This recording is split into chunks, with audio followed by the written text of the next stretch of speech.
Hello दोस्तों, तो जैसा कि पिछले एपिसोड में हमने देखा कि शेंगजियान में सूजियान को बचाने के लिए टियानहुआ के साथ बैटल लड़ता है। जिस बैटल में टियानहुआ एक एस्ट्रल मीटियोर स्पीयर ले आया था और वो काफी ज्यादा ताकतवर था, इसलिए देखकर ऐसा लग रहा था कि शेंगजियान इस बैटल को हार जाएगा। दूसरी तरफ मिस सूजियान को भी इसी बात का डर था, इसलिए वो मिस ल्यूमिंग के साथ प्रॉमिस करते हुए कहती है कि आपको हर हाल में शेंगजियान को बचाना होगा। अगर उसकी जान खतरे में आ जाए, बदले में आपके डिसेबल बनने के लिए तैयार हूँ और मैं आपके साथ यहाँ से चली जाऊंगी। मगर दूसरी तरफ अरीना में हम देखते हैं कि शेंगजियान भी सूजियान के लिए हर हाल में जीतना चाहता था, जिसके लिए वो अपनी पूरी चाल लगा देता है। इवन कि हम देखते हैं कि उसने अपने असुर ड्रैगन की लाइटनिंग रेट्रिब्यूशन पावर भी अवेकन कर ली थी, जिसकी वजह से शेंगजियान की स्पीड काफी ज्यादा तेज हो जाती है और अब वो बहुत ही बुरी तरीके से टियानहुआ को पीटने लगा, जहाँ आखिरकार फाइनल अटैक के साथ वो टियानहुआ को हरा देता है। यह टियानहुआ की तो वैसे ही पुंगी बच चुकी थी, मगर दूसरी तरफ शेंगजियान भी लड़ते लड़ते काफी ज्यादा कमजोर हो चुका था और इसलिए अचानक से वो भी गिरकर बेहोश हो जाता है। अब आगे तो नेक्स्ट एपिसोड की शुरुआत यहाँ शेंगजियान से होती है, जो कि बेहोशी की हालत में पड़ा हुआ था। तभी अचानक उसका फादर वहाँ पर आ गया, जो कि काफी उदास दिखाई दे रहे थे और वो सूजियान का लेटर लेकर आया था, जिसे वो शेंगजियान की सिराने के पास रखकर वहाँ से चला जाता है। वो जानती रही कि इस लेटर से शेंगजियान का दिल टूटने वाला है। तभी अचानक थोड़ी देर में हम देखते हैं कि शेंगजियान भी होश में आ गया था। जहाँ उठते ही शेंगजियान की नजर सबसे पहले उसी लेटर पर पड़ती है, जिसे खोलकर पढ़ने से शेंगजियान को मालूम हुआ कि ये मिस सूजियान का आखिरी लेटर है, जिसमें लिखा हुआ था कि जब तक तुम इस लेटर को पढ़ोगे मैं यहाँ से जा चुकी होंगी। शेंगजियान मुझे माफ कर देना, मुझे नानवू कंट्री छोड़कर जाना होगा, क्योंकि तुम भी जानते हो कि याओ टियानहुआ बहुत ही बड़ा कमीना है और वो हमेशा हमें परेशान करता रहेगा। इसलिए मैं लेडी एम्प्रेस ल्यूमिंग के साथ इस कंट्री को छोड़कर सेकुलेशन में जा रही हूँ, ताकि एक दिन मैं अपने मोटल ट्राइबोल्यूशन एग्जाम में पास हो जाऊँ। ये बात सुनकर तो शेंगजियान से रहा नहीं जाता और वो फौरन से खड़ा होते हुए मिस सूजियान को ढूंढने के लिए वहाँ से तीसी के साथ भागने लगता है। शेंगजियान बहुत ही ज्यादा इमोशनल हो चुका था, वो सूजियान को नहीं खोना चाहता, लेकिन दूसरी तरफ सूजियान शेंगजियान से कहती है कि एक बार जब मेरी ट्रेनिंग कंप्लीट हो जाए तो मैं वादा करती हूँ कि मैं तुम्हें ढूंढने के लिए वापस आऊंगी, फिर चाहे तुम जहाँ मर्जी हो मैं तुम्हारे पास आ जाऊंगी, फिर चाहे हमारे दरमियान हजारों पहाड़ों का रास्ता ही क्यों ना हो, कोई भी हमें एक दूसरे से जुदा नहीं कर पाएगा। ये सब कहते हुए मिस सूजियान आखिरी दफा रॉयल सिटी को देख रही थी, जहाँ उसकी आंखों में भी आंसू आने वाले थे। बेशक वो भी ये सब करना नहीं चाहती, लेकिन वो जानती है कि यही जरूरी है। इसीलिए वो मिस ल्यूमिंग से कहने लगी कि मास्टर चलो यहाँ से चलते हैं। ये सब भारी मन के साथ कहते हुए मिस सूजियान अभी वहाँ से जाने लगी थी। तभी अचानक वहाँ पर शेंगजियान पीछे से पहुँच गया, जो कि ऊंची आवाज में चिल्लाते हुए कहता है कि सूजियान रुको। सूजियान भी अचानक से शेंगजियान को यहाँ पर देखकर खुश हो गई थी और वो उसकी तरफ भागते उसके गले लग जाना चाहती थी, लेकिन वो खुद पर काबू रखती है, क्योंकि वो जानती थी कि उसके मास्टर को ये बिल्कुल भी अच्छा नहीं लगेगा। दूसरी तरफ हम देखते हैं कि शेंगजियान भी यहाँ पर आने के बाद सबसे पहले मिस ल्यूमिंग यानी कि लेडी एम्प्रेस को ग्रीट करता है, जिस पर लेडी एम्प्रेस धीरे धीरे से शेंगजियान के सामने आकर खड़ी हो जाती है और वो शेंगजियान से कहती है कि मेरे साथ आओ। ये सब कहते हुए मिस ल्यूमिंग शेंगजियान को अपने साथ साइड पर ले आई थी, जहाँ पर वो शेंगजियान से सवाल करते हुए पूछती है कि किस्मत से तुम्हें तुम्हारे स्पिरिट वेन्स मिल चुके हैं, लेकिन फिर भी तुम कितने सारा कमजोर हो, तुम बहुत ही सारा स्लो हो।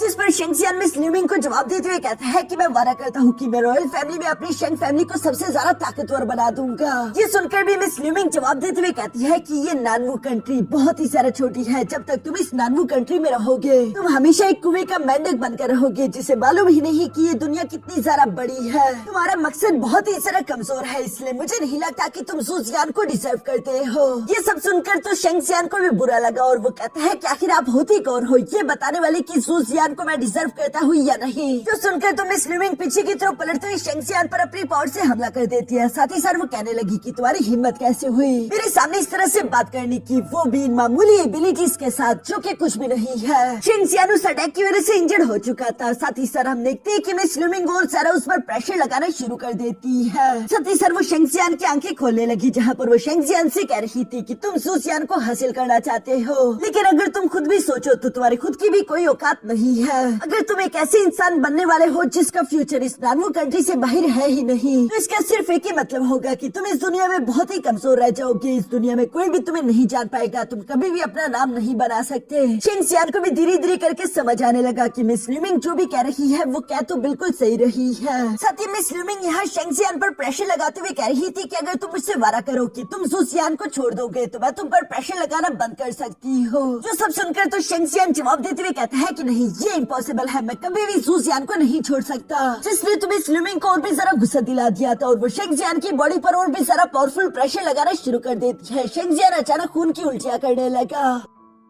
उसे बहुत ही ज्यादा तकलीफ हो रही थी। मिस ज़ुसियान को भी ये देखकर शेंगजियान के लिए काफी ज्यादा बुरा लग रहा था। दूसरी तरफ शेंगजियान यहाँ वो ये सारी तकलीफें बर्दाश्त करते हुए कह रहा था कि मैं जानता हूँ कि मिस ल्यूमिंग इस वक्त मेरी कल्टीवेशन आपसे काफी ज्यादा कम है, लेकिन एक दिन मैं इस छोटी सी सिटी को छोड़कर टॉप मार्शल आर्ट सेक्ट को ज्वाइन कर लूंगा ताकि मैं इस कॉन्टिनेंट का सबसे ज्यादा ताकतवर इंसान बन सकूं। और उस दिन मैं ज़ुसियान को लेने के लिए वापस जरूर आऊंगा। उस दिन आप भी मुझे रोक नहीं पाओगे। और ये सब कहते हुए शेंगजियान अपने पैरों पर एक बार फिर से खड़ा हो चुका था। जो सब सुनते हुए दूसरी तरफ मिस ल्यूमिंग भी थोड़ी बहुत इम्प्रेस हो गई थी। वो बस सिर्फ शेंगजियान को यही बताना चाहती थी कि उसे अपना मकसद बड़ा करना होगा। और चूंकि शेंगजियान ने यहाँ पर प्रॉमिस किया है कि वो इस कॉन्टिनेंट का सबसे ज्यादा ताकतवर इंसान बनेगा, इसलिए मिस ल्यूमिंग शेंगजियान पर प्रेशर लगाना बंद कर देती है। साथ ही साथ वो शेंगजियान से कहने लगी कि तुमने जो बात करी वो बहुत ही ज्यादा बड़ी है। अगर तुम अपनी इस बात को पूरा कर देते हो तो मैं वादा करती हूँ कि मैं तुम्हारे रास्ते में नहीं आऊंगी। जिस पर शेंगजियान खड़ा होकर जवाब देते हुए कहता है कि मैं वादा करता हूँ कि मैं ऐसा जरूर करूंगा। मिस ज़ुसियान भी ये सब सुनते हुए फौरन से शेंगजियान के पास आकर खड़ी हो गई थी। जो सब देखते हुए मिस ल्यूमिंग कहती है कि तुम्हारे पास 5 मिनट है, उसके बाद हम यहाँ से रवाना होंगे। जो कहते हुए मिस ल्यूमिंग आगे की तरफ चली गई थी। पीछे की तरफ ज़ुसियान और शेंगजियान अकेले रह गए थे। दोनों ही इमोशनल होकर एक दूसरे की आंखों में देख रहे थे। तभी अचानक शेंगजियान ज़ुसियान से कहता है कि तुम्हारी भाषा बिल्कुल सही कह रही है, तुम्हारे पास काफी ज्यादा नेचुरल टैलेंट है, तुम्हें अपने फ्यूचर को बर्बाद नहीं करना चाहिए। तुम्हें एक बड़ा सा स्टेज चाहिए जहाँ पर तुम अपनी ट्रेनिंग को कम्प्लीट करते हुए खुद को ताकतवर कर सको। और फिक्र मत करना, मैं तुम्हें लेने के लिए वापस जरूर आऊंगा। जो सब सुनकर मिस ज़ुसियान भी हमें सर हिलाती है। इसके बाद हम देखते हैं कि शेंगजियान ने फौरन से ज़ुसियान को गले लगा लिया था। जहाँ शेंगजियान के गले लगती है मिस ज़ुसियान की आंखों से आंसू बरसने शुरू हो जाते हैं और वो इमोशनल होकर रोने लगी थी। कुछ देर ये लोग इसी तरह से एक दूसरे के गले लगे रहे। इसके बाद मिस ज़ुसियान अपना हेयर पिन निकालते हुए शेंगजियान को लास्ट निशाने के तौर पर दे देती है, क्योंकि मिस ल्यूमिंग ने आवाज दे दी थी कि चलो ज़ुसियान, तुम्हारा वक्त पूरा हुआ, अब हमें यहाँ से चलना होगा।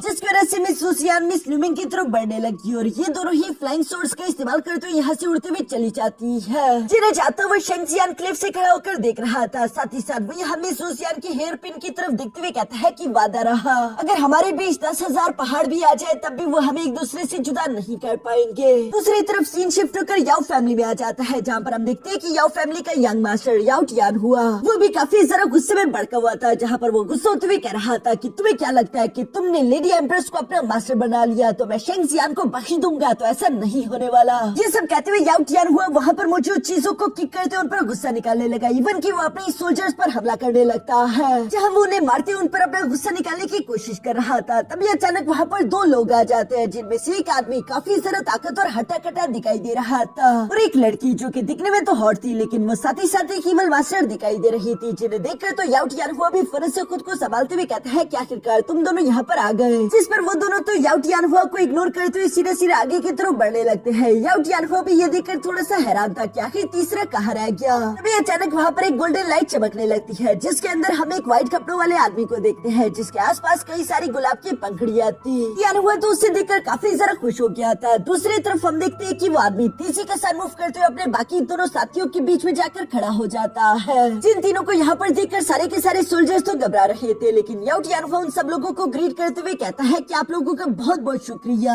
जो कि आप लोग टाइवो कंट्री से इतनी दूर ट्रेवल करके यहाँ पर आए। उम्मीद करता हूँ कि आप लोगों का सफर अच्छे से गुजरा होगा। यहाँ पर टियान हुआ भी थोड़ा बहुत नर्वस हो रहा था, क्योंकि ये तीनों ही याओ फैमिली के 3 गार्डियंस हैं, जो कि तीनों ही काफी ज्यादा खतरनाक थे। याओ टियान हुआ की ये सारी बातें सुनकर अचानक सेंटर वाला वो व्हाइट कपड़ों वाला आदमी जवाब देते हुए कहता है कि फिक्र मत करो यंग मास्टर, सब कुछ अच्छे से हो गया है और आपने जिस मसले के लिए हमें यहाँ पर बुलाया है वो भी ज्यादा बड़ा नहीं, हम जल्दी उसे सॉल्व कर देंगे। यानी कि याओ टियान हुआ ने शेंग फैमिली और शेंगजियान को अपने रास्ते से हटाने के लिए टाइवो कंट्री से इन 3 गार्डियंस को बुलवाया था। इसके बाद सीन शिफ्ट होकर दूसरी तरफ यहाँ शेंगजियान पर आ जाता है, जो कि बैठकर अपनी कल्टीवेशन प्रैक्टिस कर रहा है और हम वहीं पर मौजूद मिस बायुवी को भी देखते हैं, जो कि शायद किसी बात को लेकर परेशान दिखाई दे रही थी। वो शेंगजियान में जरा से भी इंटरेस्ट नहीं ले रही, लेकिन थोड़ी देर में हम वहाँ पर देखते हैं कि मिस यूमी भी आ गई थी, जो कि धीरे धीरे से शेंगजियान की तरफ बढ़ते हुए कह रही थी कि देखकर अच्छा लगा कि तुम्हारी 4 सिंबल डिवाइन स्किल पहले से काफी सारी इम्प्रूव हो चुकी है। इवन की तुम्हारी तुम्हारे मसल्स भी पहले से ज्यादा बड़े हो चुके हैं। मिस यूमी की ये प्यारी आवाज सुनकर तो शेंगसियान ने फुर्र से अपनी आंखें खोल दी थी और वो एक्साइटमेंट में खड़े होते हुए यही कह रहा था कि यूमी आखिरकार तुम्हारी स्पिरिचुअल पावर रिकवर्ड हो चुकी है।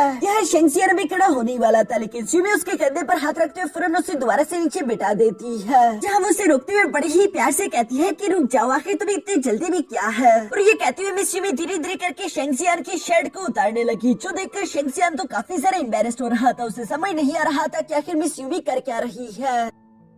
मगर दूसरी तरफ मिस यूमी तो शेंगसियान की शर्ट उतारने के बाद उसकी बॉडी पर एक्सट्रीम यिन यान वेन्स को देखने लगी थी, जिसके मार्क्स और पैटर्न पहले ही शेंगसियान की बॉडी पर अच्छे से नजर आने लगे हैं। शेंगसियान बेचारा तो कभी मिस यूमी की तरफ देखता और कभी बाई यूमी की तरफ। वो समझने की कोशिश कर रहा था कि आखिर मिस यूमी मुझसे चाहती क्या है। जबकि दूसरी तरफ मिस यूमी तो शेंगसियान की पूरी बॉडी देखने के बाद यहाँ उसके चेस्ट पर हल्का सा टच करती है, जिसकी वजह से शेंगसियान की बॉडी पर बने हुए वो यिन यांग स्पिरिचुअल वेन्स गायब हो जाते हैं। साथ ही साथ मिस यूमी ने शेंगसियान से कहा कि चलो अपनी कल्टिवेशन प्रैक्टिस शुरू करो, जो सुनकर शेंगसियान बिल्कुल ऐसे ही करने लगा। और मिस यूमी भी उसकी कल्टिवेशन के दौरान अलग अलग वाइटल पॉइंट्स पर हिट करते हुए उसकी एनर्जी फ्लो को और ज्यादा इंक्रीज करती जा रही थी, ताकि शेंगसियान अपनी कल्टिवेशन को ज्यादा रफ्तार के साथ कर सके। यहाँ वो वाइटल पॉइंट्स ओपन होने के बाद अचानक हम देखते हैं कि शेंगसियान की एनर्जी इंक्रीज हो गई थी। साथ ही साथ उसकी लाइटनिंग एट्रीब्यूशन पावर भी उसकी बॉडी से बाहर की तरफ निकलती हुई दिखाई देती है, जिसे देखकर मिस यूमी कहती है कि देखकर मुझे काफी अच्छा लगा कि तुमने इतने थोड़े से अरसे में अज़ूर ड्रैगन के लाइटनिंग एट्रीब्यूशन पावर को भी अवेकन कर लिया है। पर अब तुम्हारी बारी है नेक्स्ट स्टेप में जाने के लिए। जैसे तुमने पिछली बार अज़ूर ड्रैगन और फायर फिनिक्स की पावर्स को कंबाइन करते हुए एक फ्लेमिंग ड्रैगन क्रिएट कर दिया था,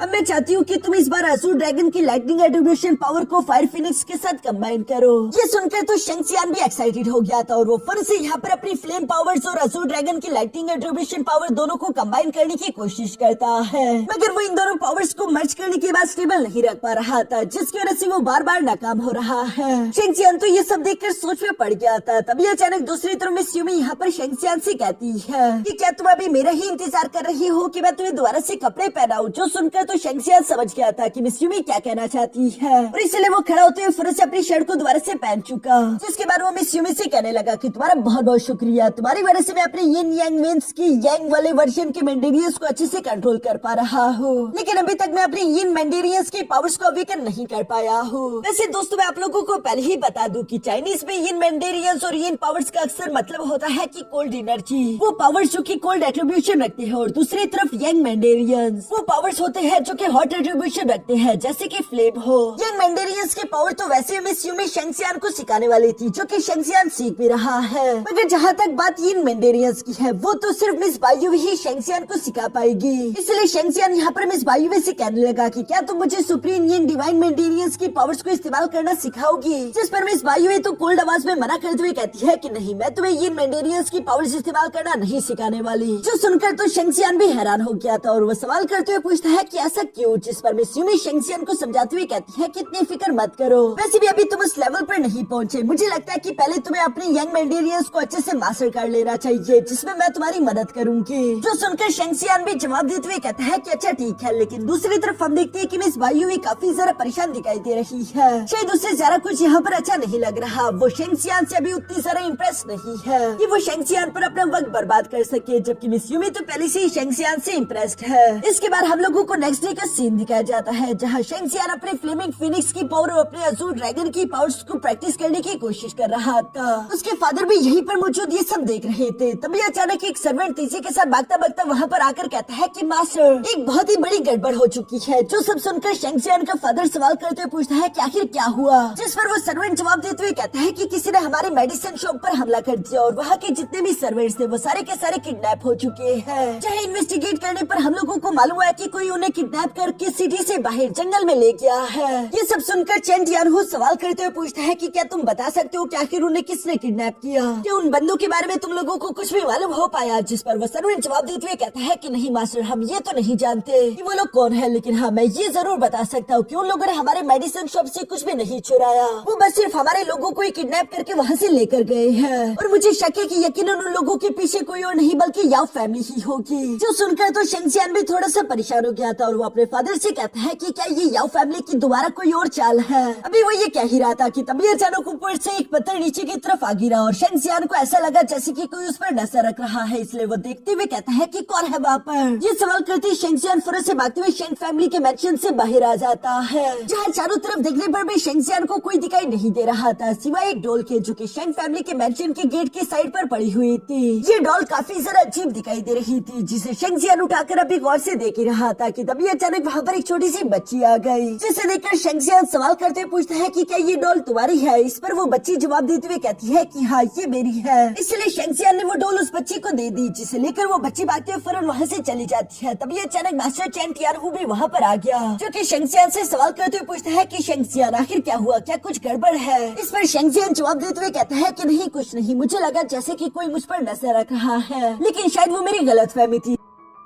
इसके बाद दूसरी तरफ हम देखते हैं कि वो बच्ची भागते भागते इसी तरह से दूर आती जा रही थी। इसके बाद सीन शिफ्ट होकर एक पुल पर आ जाता है, जहाँ पर हम देखते हैं कि याओ फैमिली की वो लड़की गार्डियन वहाँ पर मौजूद थी, जो कि दिखने में काफी जरा हॉट लग रही है। इसलिए हम देखते हैं कि वहाँ पर एक शॉपकीपर उसी लड़की की तरफ देखते जा रहा था। उसे इस लड़की का ये खूबसूरत फिगर मदहोश कर रहा था। थोड़ी देर में वो छोटी बच्ची भी भागते भागते उसी लड़की के पास आ गई थी, जहाँ वो उसे वो डॉल दे देती है। दूसरी तरफ वो लड़की भी इस डॉल को लेते हुए कहती है कि बच्ची तुम्हारा बहुत बहुत शुक्रिया मेरे लिए मेरी ये गुड़िया ढूंढ कर लाने के लिए। ये मेरी बहुत ही जरा अच्छी दोस्त है। और इसी काम के बदले वो उस बच्ची को एक कैंडी स्टिक दे देती है, जिसे लेकर वो बच्ची भी खुश होते हुए फौरन वहाँ से भागने लगी। मगर आगे की तरफ भागते भागते जब वो उस कैंडी स्टिक को अभी खाने वाली थी, तभी अचानक वो देखती है कि उस कैंडी स्टिक के अंदर से कुछ अजीब सी स्मेल आ रही है, सड़ी हुई बदबूदार इवल पावर्स की स्मेल। इसलिए हम देखते हैं कि वो बच्ची रोते हुए फौरन से उस कैंडी को गिराकर वहाँ से भाग जाती है। ये कैंडी स्टिक भी उसी इवल लड़की को डिनोट कर रहा था, जो कि बाहर से दिखने में बेशक ही जरा खूबसूरत है, लेकिन अंदर से वो सड़ी गली हुई एक बदसूरत इवल सोल बास्टर्ड है। और इस शॉपकीपर को तो ये मालूम नहीं था, इसलिए ये अभी भी उस लड़की को देखकर अपने लाल टपका रहा था। दूसरी तरफ उस लड़की को जब ये मालूम हुआ, वो अपने हाथ के इशारे से यहाँ पर कुछ स्ट्रिंग्स क्रिएट करते हुए फौरन से उस टाल पर हमला कर देती है, जो करते हुए वो लड़की यहाँ से चली गई। और हमें देखने को मिलता है कि वो स्ट्रिंग्स काफी सारे शार्प थे, जो कि उस टाल के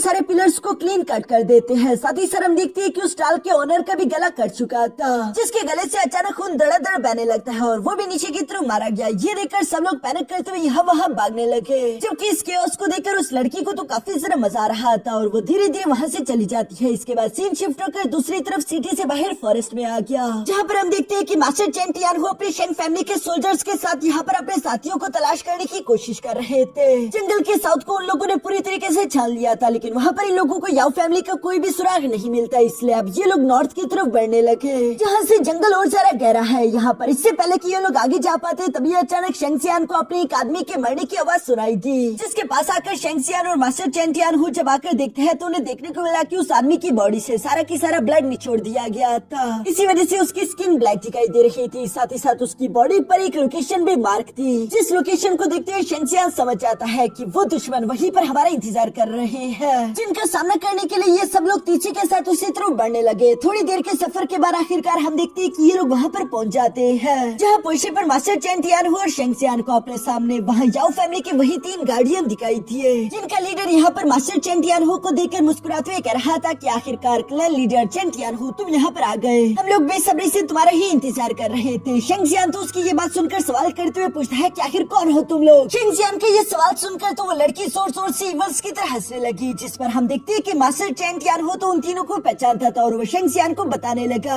कि ये लड़की है इवल विश, दूसरा है पपेट और तीसरा है ब्लाइंड म्यूजिशियन। ये तीनों ही काफी जाने माने हथियारे हैं और ये है याओ फैमिली के 3 गार्डियन। जो सब बताते हुए मास्टर चैन टियानहू काफी सारा घबराए हुए थे, क्योंकि वो जानते हैं कि ये तीनों कितने सारा खतरनाक है। और यहाँ इसी सीन के साथ हमारा ये एपिसोड यहीं पर खत्म हो जाता है।